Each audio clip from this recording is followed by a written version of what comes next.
සත්වෝද්‍යාන දෙපාර්තමේන්තුවෙන් දිනකට අනුචිත කිලෝග්‍රෑම් 250ක පමණ ආහාර ප්‍රමාණයක් ලබා දෙනවා.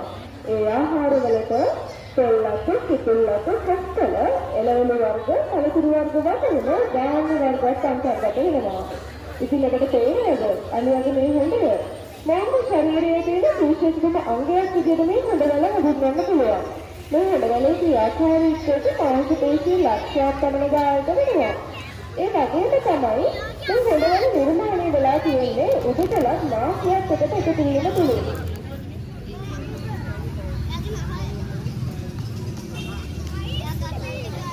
ශ්‍රී ලංකාවේ බඩු නතර සම්ප්‍රදායේ වර්ණන් 10ක් තියෙනවා.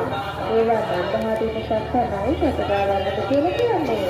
ඉතින් සතරවන්නට පාද කියලා තියෙන අලියගේ තරම් විලාසයයි. ඔබට මේ පසුගිය මෙතන සතරවන්නේ කාලේ අපේ හරියට වෙනවා කාලයක් තමයි අපේ අලියාගේ වෙන්නේ.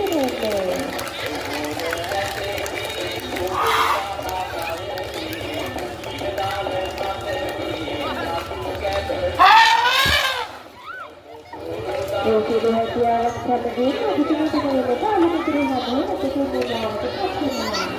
අලුතින් හදන ඒ මහත්කේ සත්තර කරකවලා ගන්නා කාරණාවල මහතුරන්ට නරකෝදි සම්පත් ස්තුතියි. අපේ අලියාලවත් අතුරු විඥානක මාත්‍රෙන් ආශ්‍රමයේ පොළොස් පරිපූර්ණ සංග්‍රහයක් ලබා දෙනවා. ඒ අත්දැක අපේ කිසිම ස්ථානයක සිට දක බලා ගැනීමේ හැකියාවක් ලැබෙනවා. Excuse me.